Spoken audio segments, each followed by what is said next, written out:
Ito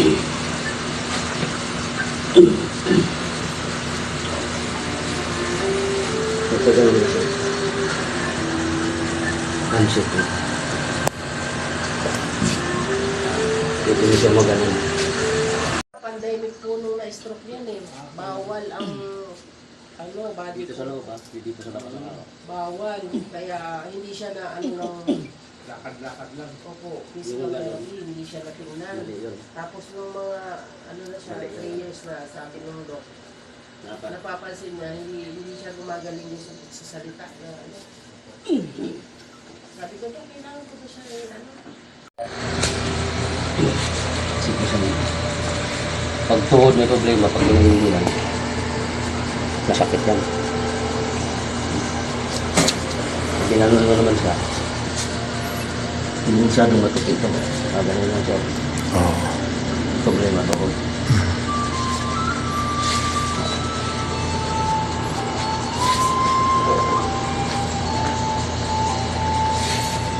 Walang masakit yan. Ayos lang. Okay lang yung hips na, hindi masyado. Hindi masyado. Medyo na-lesser na lang.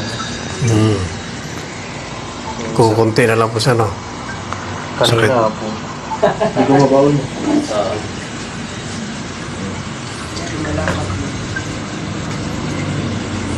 Talon mo daw. May papa lang. Yan.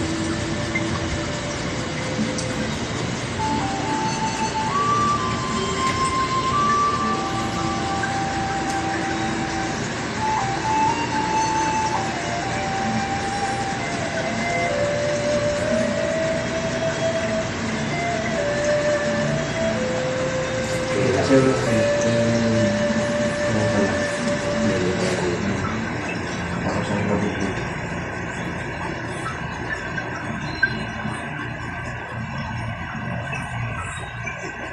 hindi na siya yung kagaya ng kanina.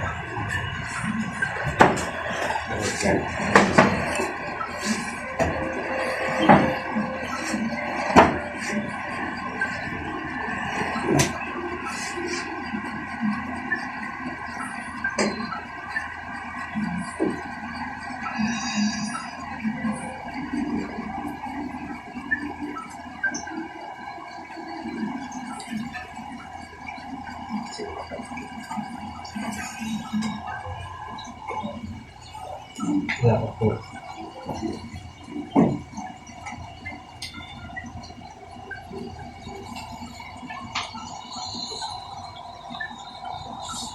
Hindi ba yung tumama sa pilat na bagay ng bato?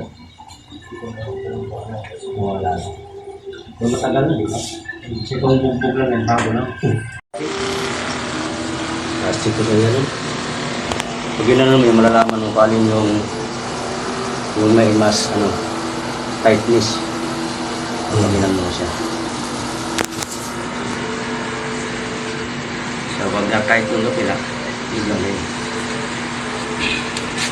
Saan yung tapilok niya, bro? Saan? Kakaliwa siya, no? Kaliwa. Ayun, ito yun. Check.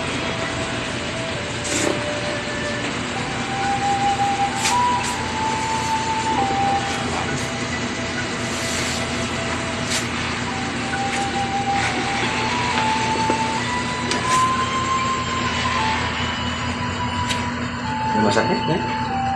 Wala. Okay lang. Hindi masyadong yung hips. Sakit din. Ito yung sakit. Iba, no? Hill spars. Hindi siya totally,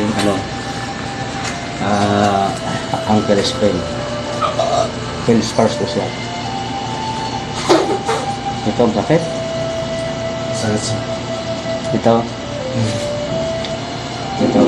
Parang buong part niya. Ba't sa nararamdaman mo?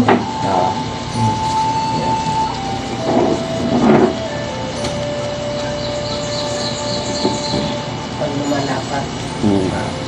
Kasi pag nalalapad siya, may siya nakatingin.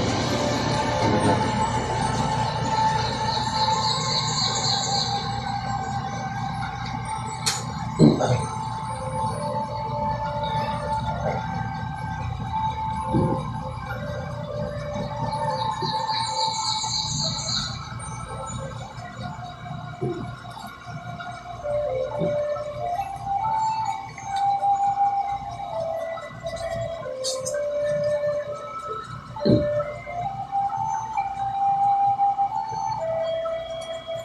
di masyadong sakit.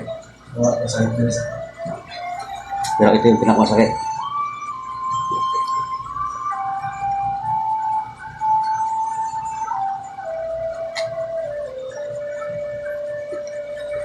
Nakapipit ka nun. Masakit yan, kapahari ka nun.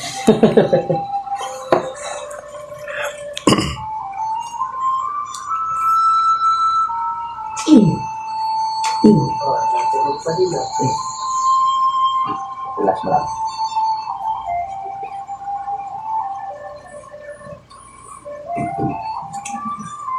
Relax.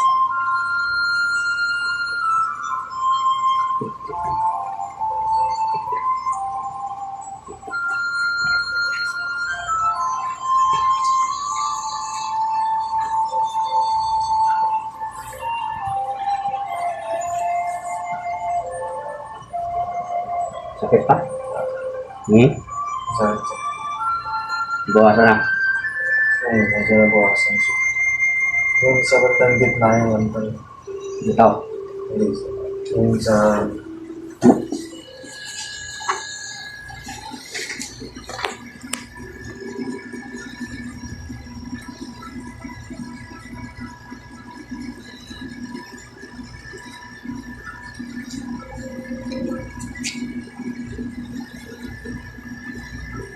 dyan sa